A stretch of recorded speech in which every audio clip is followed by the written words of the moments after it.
I'm Andreas Enfeldt from DietDoctor.com, and I'm here with famous science journalist Gary Taubes, author of a very influential book called Good Calories, Bad Calories, as well as Why We Get Fat and What to Do About It. So, thanks for being here, Gary. Thank you, Andreas. So could we start by, could you just give, I know you have so much to say on this subject, but could you give a short summary of the answer to that question? Why do we get fat? And what should we do about it? Okay, well, I'm going to give the short answer to the why we don't get fat first. Okay. So we don't get fat because we eat too much and exercise too little. So this is not just an issue of calories in versus calories out. Somehow we just can't quite get the right balance, and the excess is going in our fat tissue. And the argument that I make in the book, which is based on the way pre-World War II European researchers saw this, is that obesity is not an eating disorder, it's a fat accumulation disorder. There's too much fat on your body. And if you look at what regulates fat, like if we had somebody walking down the street who was 8 feet tall, had a growth defect, the doctors, first thing they do is go, geez, I wonder where the tumor is in his hypothalamus that's making him secrete too much growth hormone, in his pituitary gland, not his hypothalamus. He's going to secrete too much growth hormone, that's why he's growing. It's like you want to know what regulates growth. So what regulates the growth of fat tissue? Well, fundamentally, it's the hormone insulin. And if it's the hormone insulin, then the problem is the carbohydrates in our diet, because they more or less regulate our insulin levels. And so that's sort of your null hypothesis. That's what we should believe until we have remarkable evidence to reject it. So why do we get fat? Because the carbs we eat literally cause us to secrete too much insulin through a variety of mechanisms, not just the same mechanism. And if we're secreting too much insulin, then we're storing calories as fat. The insulin's locking away. It's suppressing fatty acid oxidation in the lean tissue. And the net result is you get fatter. You get rid of the carbs, you get leaner. That's sort of the simplest possible explanation for this problem. Right, so what we should do, that's considering that, if you remove the carbs from the diet and you replace them with the one nutrient that doesn't stimulate insulin secretion, which is fat, you should get thinner. And lo and behold, we have like a 150-year history of very successful low-carbohydrate diet books that remove the carbohydrates and replace them with fat.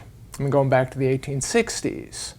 Maybe that's not a coincidence, huh? Maybe it's not a coincidence. So it's sort of, just on that level, that's a pretty good reason to believe. And then, of course, this isn't, you don't have to take my word for it. Anyone could try it for themselves.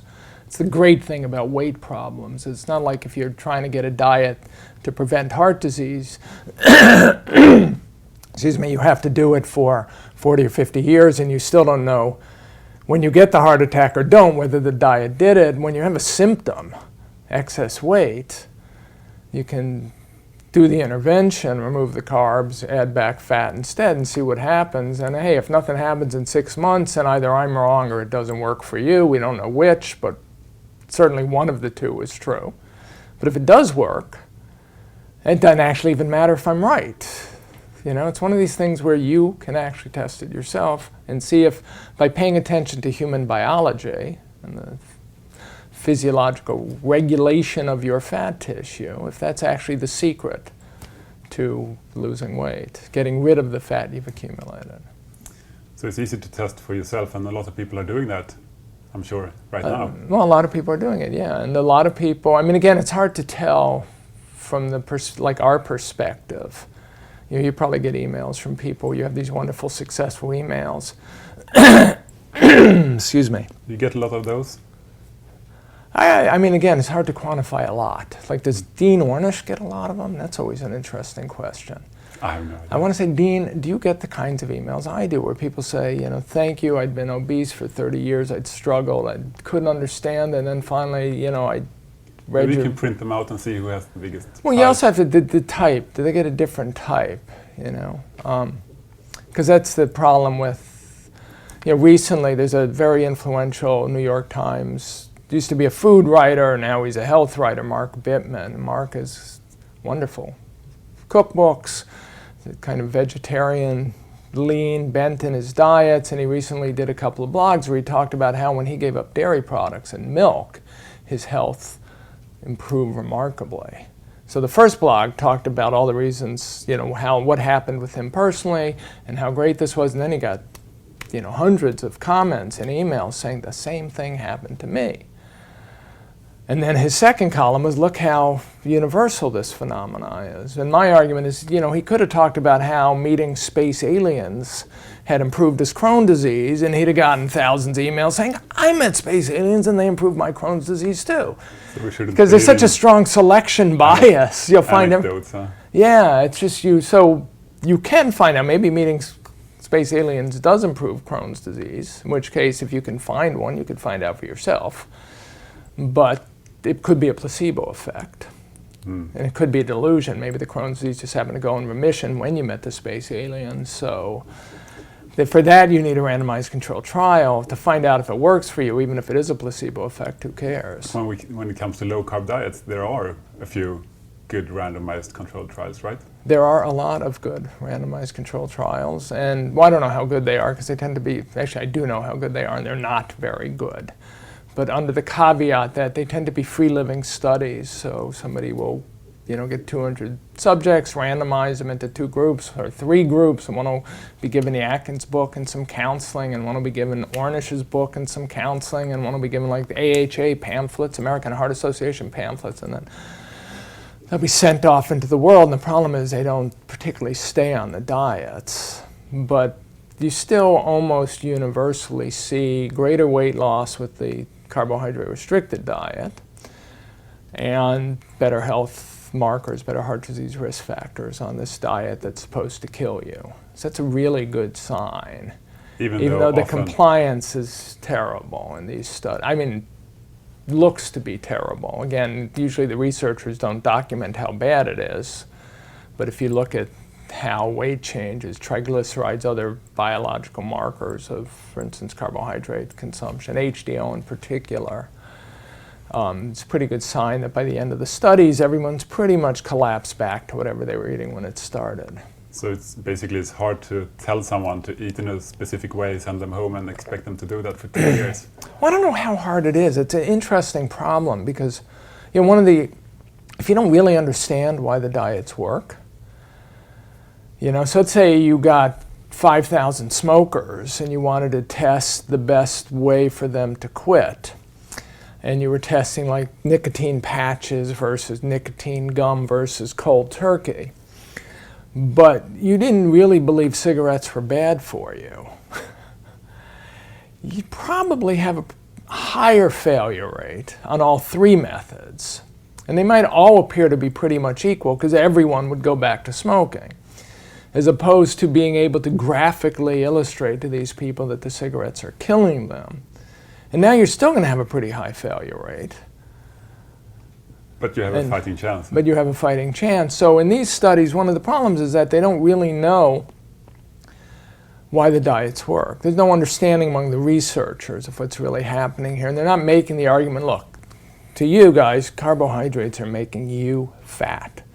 We know this beyond a shadow of a doubt. And to you guys, fat is making you fat. We know this beyond a shadow of a doubt. And the only way you're ever going to be lean is never to eat fat again. The only way you're ever going to be lean is to never eat carbs again. And if you can convey that with equal sincerity and equal passion to both groups, because let's say if you're the researcher and you only believe the carb story, then you're going to be really convincing to the carb people, but you're going to be less convincing when you're making it up to the fat people. Yeah.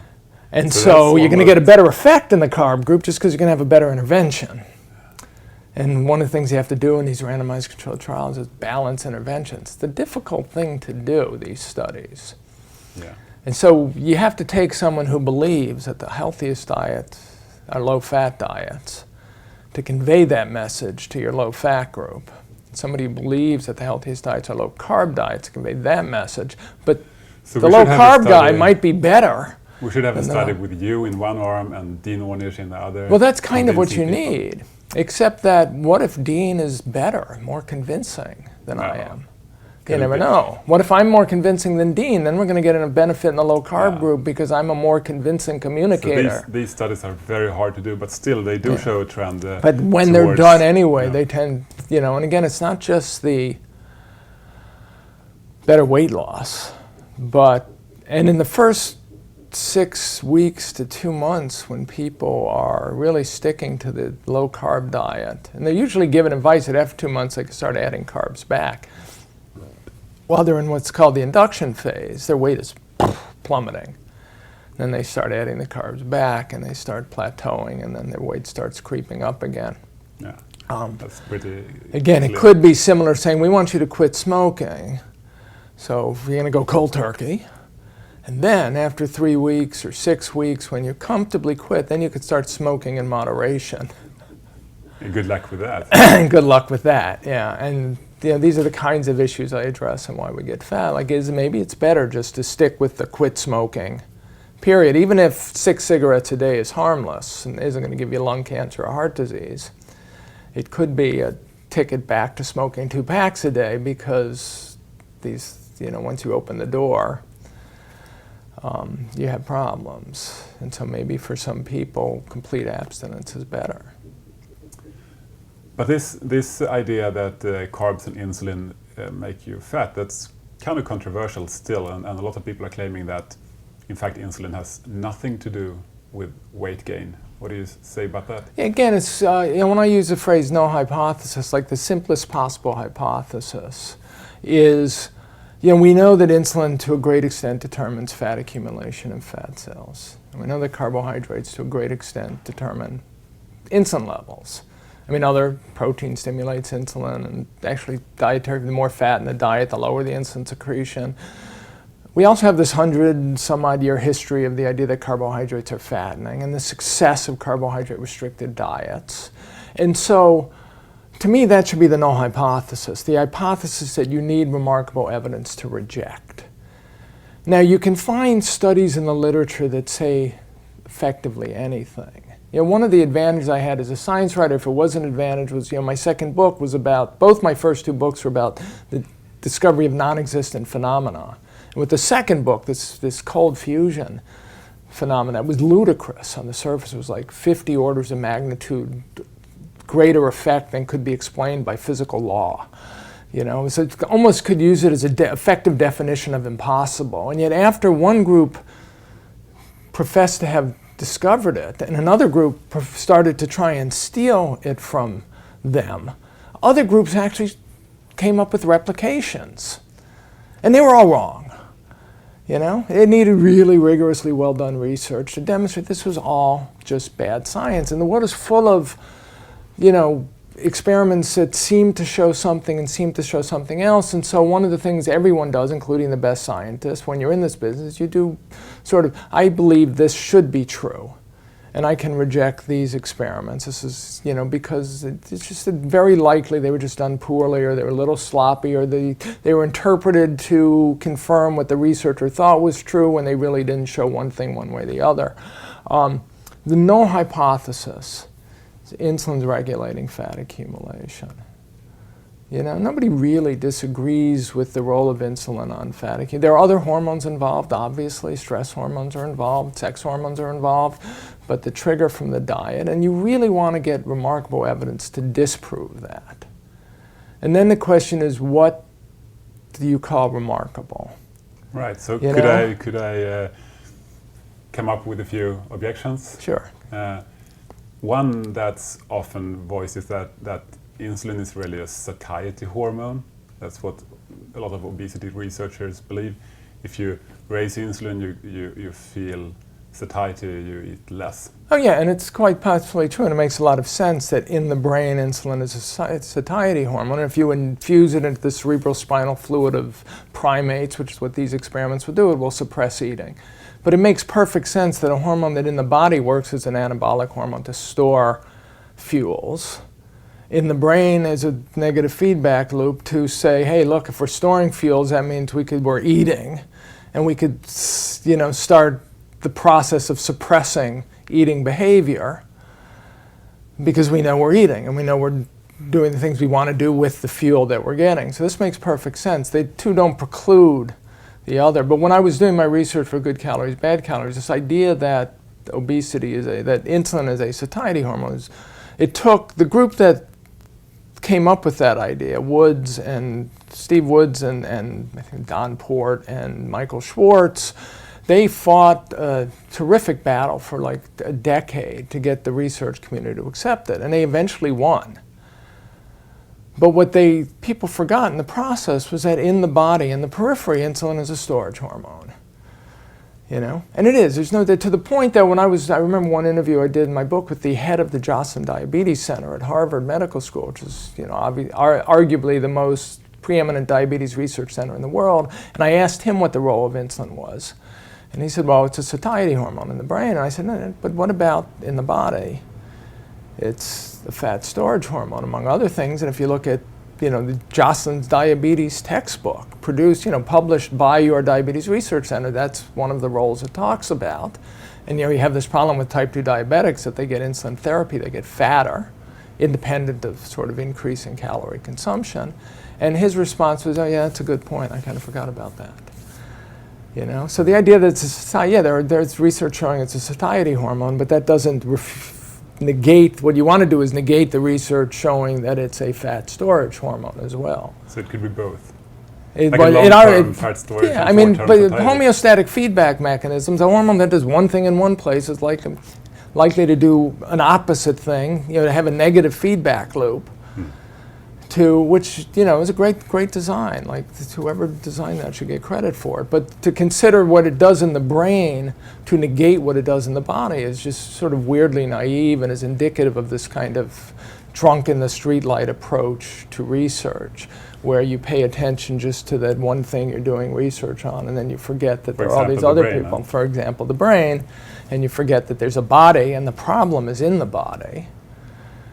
And So moving on to another common objection, not only carbs secrete insulin in the body, right? It's also if you eat a lot of protein, for example, whey protein, milk protein, is very insulinogenic, meaning it releases insulin in the body. Well, there's one study that everyone cites, the Jenny Brandmiller study from the late 90s, where the protein sources they used were extremely low fat, because they were trying to, I assume they were trying to, to detect the effect from protein, and they got significant insulin secretion. But even that one group, when they published an article looking at mixed meals and insulin a decade later, showed, look, it's the protein effect basically washes out, and it's the presence of fat that suppresses insulin as much, or that tracks with low insulin secretion as much as the presence of carbs determines high insulin secretion. And more important question could be what causes insulin resistance. Because it's not just the insulin secretion that's a problem, it's the relative insulin sensitivity of the lean tissue to the fat tissue, it's the sort of different enzymes, the LPL distribution, there's a lot of variables involved in this. Insulin, like when I talk about it simplistically, it's insulin, insulin, insulin. Just like when we talk about type 2 diabetes, there's a whole host of factors involved. I mean, you could argue a virtual infinite number of relationships between enzymes and receptors and pancreatic beta cells and the nutrients. But ultimately, it's an insulin signaling disorder. And we're happy with that. We can treat it knowing it's an insulin signaling disorder. Leptin's obviously involved, right? But we don't really care that much in type 2 diabetes. Although if we got leptin involved and we understood it, maybe we could craft drugs that would do a better job of treating the disease. But fundamentally, it's insulin. And type 2 diabetes and obesity are so tightly linked that people consider them two sides of the same disease, like diabesity. One is insulin and the other is, what, leptin resistance, eating too much, it's just no hypothesis again. Right. What are we going to believe until? You mentioned leptin, which is also a common objection, people saying that insulin has nothing to do with obesity because obesity is simply a matter of leptin not I don't think they say correctly. Insulin has nothing to do with it, but they do say because leptin is obviously involved, that somehow seems to negate the influence of insulin. And which it sort of seems weird because no one's disputing that cortisol, for example, stress hormones, are connected to obesity or thyroid hormone, but when it comes to insulin, some people don't want to believe it. it's a difficult,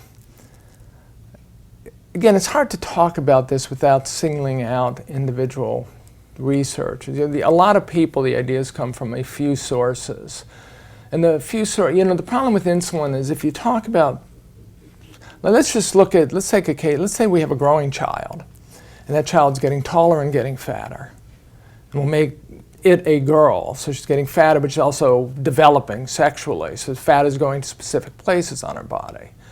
And here's my fundamental issue with leptin is, as a hormone that's regulating energy intake or suppressing, hunger, we know that this child is taking in more calories than she expends because she's getting bigger.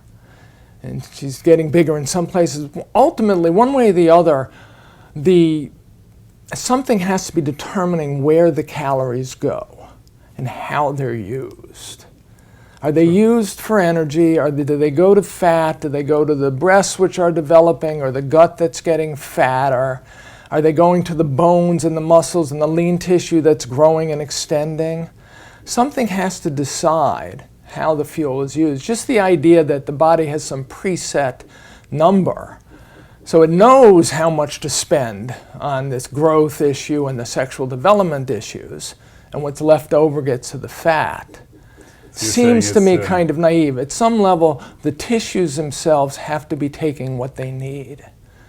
So it's not as simple as looking at calories in and calories out. No, because the calories can go to different uses. The example I just gave you happens to be someone where they're going to multiple, different fat depots, different amounts of fat, different lean tissue, bones, all the things that are growing plus all the fat tissue that's expanding.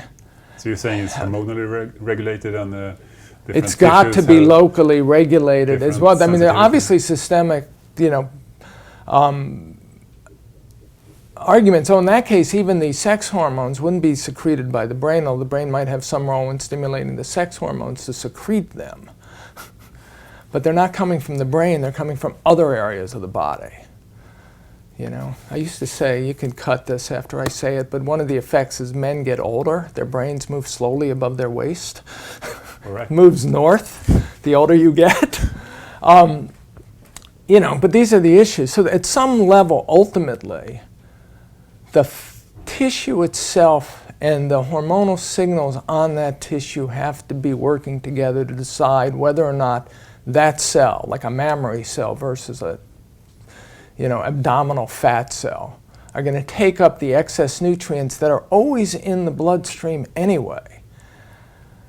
There's got to be something ultimately there. And the problem is, if you want to put obesity in the brain, and this is one of the fundamental arguments I have against these ideas, is then you have to still figure, why do the calories go into the fat tissue? Now we've created positive energy balance. We got more calories in the body than we need. But now they have to end up in the fat tissue. Maybe there are like nerves going. Well, there are nervous system impulses that'll do it. So the central nervous system does play a role in fat accumulation. But so do these other hormones. So the tendency is to ignore or refute the other hormones so you don't have to pay attention to that. So we can put everything in the brain and then it becomes this full. There's a lot of beliefs in the field that played very useful roles to refute what the establishment research considered quackish ideas. Like the idea that a calorie is a calorie was very effective in refuting the notion that particular diets have a unique ability to reduce weight, because that's what the diet doctors were pushing. If you eat a low-fat diet, fat's particularly fattening, or carbohydrates are particularly fattening. So we don't like quack diet doctors. We think they're quacks. So if we argue that every calorie is identical, we can use that as an argument. But then they get in this trouble where even the research community tends to think sugar is pretty bad. But now they've already set up this argument that a calorie is a calorie. Now they're stuck. So now what do we say about sugar? Because we have we know it's metabolized differently than pure glucose or fat or protein. They're all metabolized differently, but we've established that the only effect they could have on obesity is through the energy they carry, and a calorie is a calorie. So we're trapped in our sort of argument. And now we have to figure out a different way to implicate sugar. that doesn't actually involve the biological effects of these compounds when they get into your body, like how your body metabolizes them and how it responds to them, which is crazy if you think about it. It's often said that liquid calories are sort of processed differently, like if you drink sugar, soda, Right. for example. It's not that the calories are different, it's just that it's in liquid form, and that makes it sort of... Well, and this is one of the interesting things is, why shouldn't the speed of delivery have an effect on the body's response? You know? If I lean on you, I could probably apply 50 pounds of pressure by, holding my hand up against you relatively gently for an hour. And the accumulative pressure will be 50 pounds of pressure. Or I could apply 50 pounds of pressure in a second by punching you. One's damaging, the other's not. I don't know if I have the units right there, by the way, of, It's impact. a good argument, I get it. But that's the thing, so it seems perfectly natural to assume that the speed of delivery, the speed at which these things hit your bloodstream, your liver, your pancreas are going to have an effect. Even the blood sugar on your lean tissue, on your muscle cells, how quickly it's delivered, are all going to have an effect on how the body, the organs, the cells themselves respond. And I'm actually beginning to think maybe a huge amount of the problem is that the calories and sugars are coming in liquid form. And they're very fast. And so very fast, Quickly so you could absorbed. digest it quickly. You think about the difference between drinking beer and eating the equivalent amount of Bread. barley if you make, malt. But again, and so anyone just denying that out of hand seems kind of naive and biologically naive. And why shouldn't it make a difference? Part of what science is examining all alternative hypotheses and ask yourself, does it make sense? Does it pass the sort of, I forget what the term the physicists used to use, like the idiot test. And if it makes sense, how do we test it? Right. How do we try and determine whether it has an effect? And I'm curious about some of the recent randomized controlled trials of sugar. They compare, for instance, sugar-sweetened beverages to glucose-sweetened beverages. But normally, evolutionarily, we would never have drank glucose any more than we would have drank fructose or sucrose or high fructose corn syrup. So maybe even putting the glucose in liquid form changes the way our bodies respond to it. And these, the researchers hate when you say this because you've just made their life more complicated, like it's complicated enough. But this is science. It starts getting really complicated. Yeah. I want to ask you a very simple question, which is also a common objection to this whole carbohydrate, insulin, obesity theory. What about Asians, like Japanese, Chinese people eating a lot of rice, or other cultures eating a lot of high carb diets, basically, without obesity? Well, this is, and it's the obvious question, because you have, in my book, in my lectures, I present evidence here are, poor populations, sort of third world populations with high levels of obesity, and here are poor populations with very low levels of obesity. And the ones with obesity have a lot of diabetes, and the ones without obesity have very little diabetes. So the question is, how do they differ? And there are two things in which they differ. First, like the Asian populations eating high, for instance, a lot of rice, high carb diets, have been doing it for thousands of years. So maybe they had time to adapt. Maybe they had their obesity and diabetes epidemics 2,000 years ago, hence Buddha, who's not a particularly lean individual, And then there's the sugar content. These are the two most obvious things, and the sugar content of the diet. So Southeast Asians have very low sugar consumption. Caribbean islanders, for instance, have higher sugar consumption. They're working, a lot of them have been imported as slaves or indentured servants to work on sugar plantations. So maybe that's the difference. And what would sugar do? Well, we know that the fructose component is metabolized in the liver, and there's evidence that fructose causes insulin resistance, at least when consumed in sugar-sweetened beverages. And once you're insulin resistant, then you're going to secrete more insulin to all the other carbs in the diet. So maybe it's the presence of sugar that turns a healthy low-carb diet into an unhealthy low-carb diet. But does it refute the role of insulin? No, it's kind of like saying, here are populations that have no lung cancer and don't smoke cigarettes, therefore cigarettes can't be the cause of lung cancer. You're saying, wait, they don't smoke cigarettes. Yeah.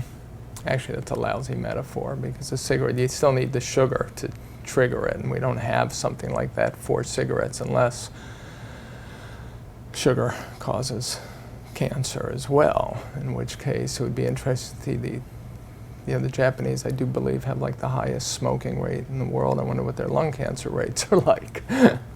Actually, one of the interesting findings I did while researching good calories, bad calories, is that the French women in the late 1990s had the 4th lowest rate of lung cancer of any population in which it was measured. And that's pretty amazing, because I lived in Paris in the 80s, not in the late 90s. And there was some smoking going on. There's a lot of cigarette smoking going on. Matter of fact, if I ever get to move back to Paris, I'll probably take up smoking again. But how could they have such low rates of lung cancer? When I asked that to lung cancer researchers at like the American Cancer Society, their attitude was, who knows? You know, it could be anything. My attitude, it's in the anomalous evident data that you find that you can expand your theories and find out if your theories are right. So when you find something that doesn't fit with what you believe to be true, finding out why is very important to judging the worth of your theory. You know, the reason we believe that smoking causes lung cancer is because we can find populations with high levels of lung cancer that don't smoke cigarettes, don't use tobacco.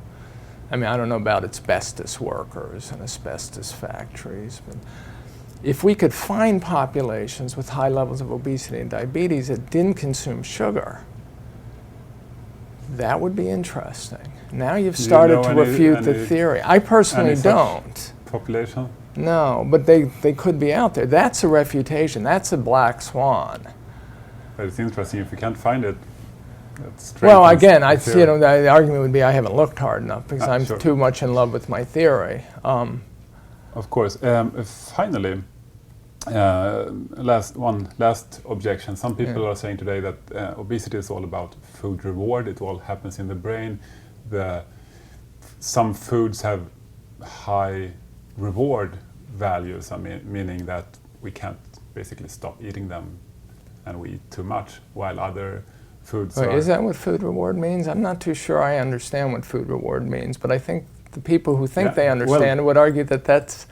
Tell me what. One of the things food reward does, but one of the things you have to be able to explain is obesity in populations that are food deprived.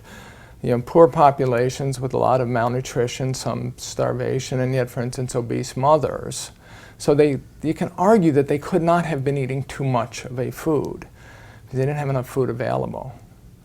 So, and a lot of obese people aren't out there at McDonald's sucking down 32-ounce sodas because they can't stop themselves. They can stop themselves, but they're still obese.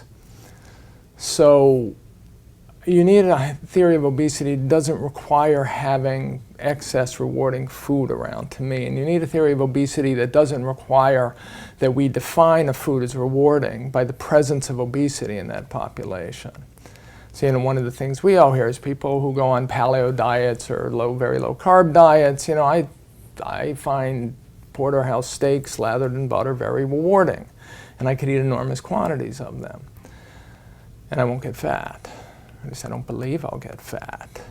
So why isn't that rewarding? And say the equivalent amount of ice cream is.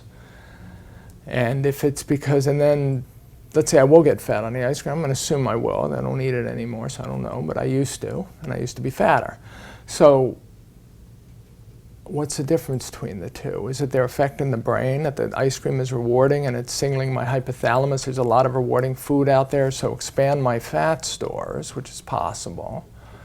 But then we have to know why the fat stores are expanding. Like, what is the hypothalamus doing? Is it central nervous system connections? It doesn't have to use any hormones? It's raising the set point, some people saying. Okay, so it's raising the set point. How is it doing it?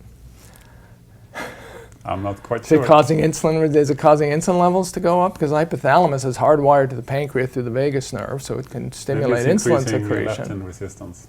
Could be increasing leptin resistance, which would, although I think it's a leptin resistance, again, it gets complicated. But the problem is, let's say, just say we have this hypothesis that some foods are uniquely fattening. Other foods aren't. So the foods that are fattening because they stimulate metabolic and hormonal effects in your body that work to store calories as fat. And we know that carb-rich, sugar-rich foods do this in different ways. Maybe those foods make us crave them. Okay, because if they're stimulating storage, they're not being available for oxidation, right? And we want to eat to get energy, in theory. So if we're not getting these fuels to oxidize because they're being locked away in storage, maybe we eat more of them to fill the void. So you could come up with a hypothesis that says foods that stimulate fat accumulation are foods that our body craves because they're foods that tend to get diverted to a source other than what we want to use them for. So we don't get the energy we need from them, so we have to eat more. And now we have to refute that hypothesis, because that's, to me, what science is. And maybe it can be done. But like I said, ultimately I want to know why these calories go into the fat tissue. So even if the food's very rewarding, cool, but why does it end up in the fat tissue? And we all know, and we've all had this experience personally, that a food that's rewarding when we're young, like a Coke when we're 20, won't make us fat. But now when we're 35, it might. So the rewarding properties haven't changed. But something's happened in the 15 years that we've gone from being 20 to 35. And this is a common experience with obese people, that they can't eat foods they used to be able to eat, or they can't eat the amount of food that they used to be able to eat. So what's changed? And is that changed in our brain, or is it changed in our body? The problem's in our body, so that would be the first place I would look. I mean, the fat is in the body. So what do you think? Obviously, I think, the body is where the primary effect is. That's where we find that's probably where we'll find the primary cause. Not that the brain isn't involved, but it's part of this sort of complex homeostatic web of feedback systems. And you could break that web, by the way. You could sever the hypothalamus and have a defective leptin read-in system, and you also have hypersecretion of insulin when you do that. The interesting thing would be if you infuse back enough leptin so that the lesion, the hypothalamus, is still sensing the leptin. Does that stop the hypersecretion of insulin, and does that mean that leptin's somehow primary? But when you do those kind of interventions, you're breaking the system. We could break systems. Confusing, and you can find different. Yeah, it's very hard to. You'll conclude the causality based on your preconceptions. So then we go back to null hypothesis. Like insulin regulates fat accumulation, or it's permissive of fat accumulation, whatever you want. But you raise insulin, you're going to get fat in your fat tissue. And carbohydrates stimulate insulin secretion. Low carb diets work. So where do we go from here, if that's the null hypothesis? Well, again, one of our goals, and this is where we, is to set up an organization to test all this. I think there are experiments that can be done, that's what I'm going to talk about in my talk tonight, which can disassociate calories consumed from fat accumulation. You can do this in animals effortlessly. It's not considered relevant. So let's do it in humans. Let's demonstrate, for instance, that you could increase or you could keep calorie intake constant and cause weight loss by changing the macronutrient content of the diet and doing it significantly enough that you've changed insulin signaling significantly. And the key is keeping calories high, because our argument is that it's not about how much you eat, it's about what your body does with what you eat. So we don't have to lower the amount you eat. We just have to change the hormonal signaling to your fat tissue. And if we keep the amount you eat what it always was. We should be able to show that macronutrient composition has a large effect on fat accumulation independent of caloric intake. That would be an interesting study. Yeah, and it's not a hard study to do. It's a hard study. I mean,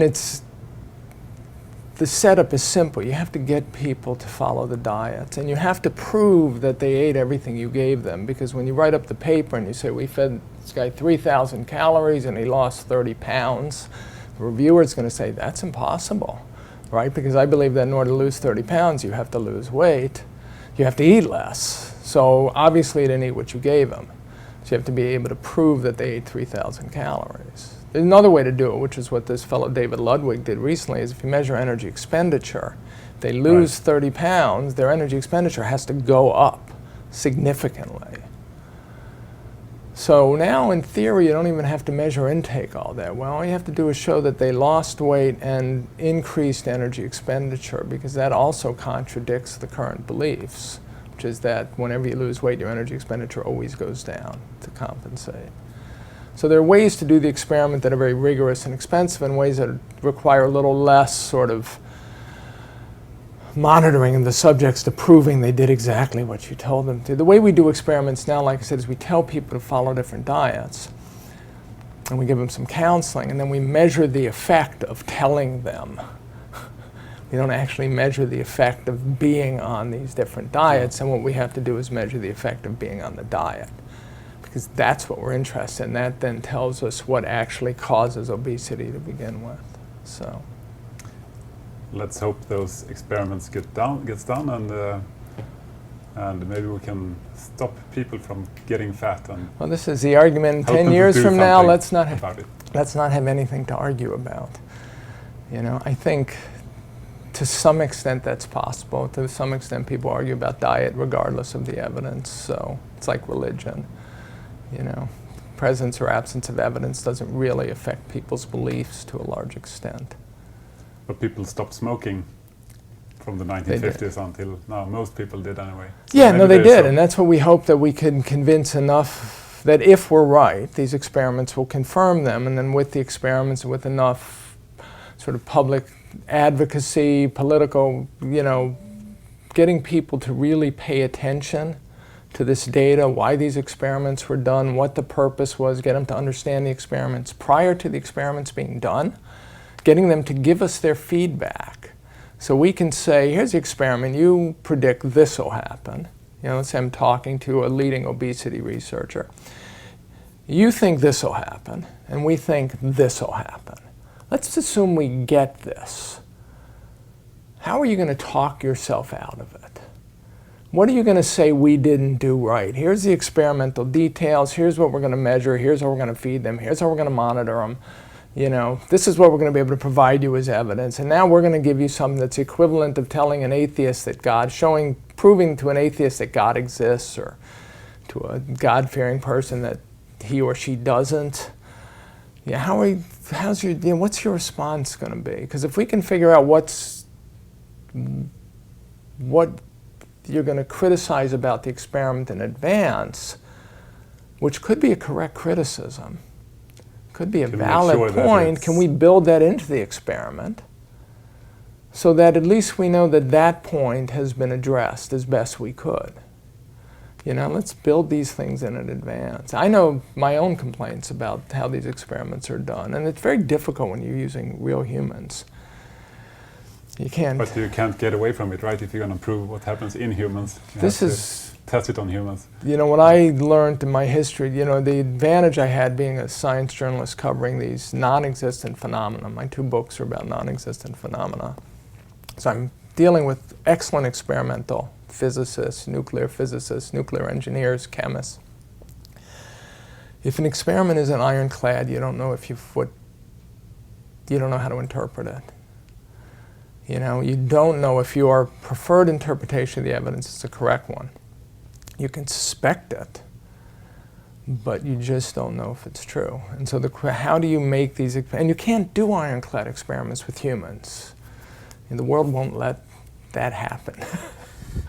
And even if you could do it, it would, you know, treat them like geese that you're making foie gras out of, then you're creating an artificial situation because you're, you know, constraining them so they can't be physically active. So the question is, how do you do it? Well, we do the very best job we can. So far, the jobs, people haven't cared. It's like they have a different, they really are concerned about this issue. Like if we tell somebody to follow this diet, will that be beneficial?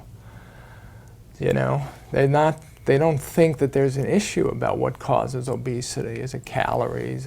That's not what they're interested in. So we got to get them to think differently as well. And to do that, we have to engage with them on a level where, you know, we can sort of get them to understand the points that we've been making. So this is a complicated business. We're going to be discussing this for a long time, I'm sure. Yeah, you know, at least we got a decade at least. Although the funny thing is, like, I think sugar, I could actually see the sugar situation tipping. I mean, the power of the beverage industry and the sugar industry is so strong that it's hard to imagine the government's really getting behind it. But the idea that sugar's just bad for you, you shouldn't consume it, and your kids shouldn't consume it, I think that's gonna tip. I think it is tipping. Like tobacco. Like tobacco, yeah. Let's hope. It's not like we can't buy cigarettes at every convenience store. We just don't buy them. Right.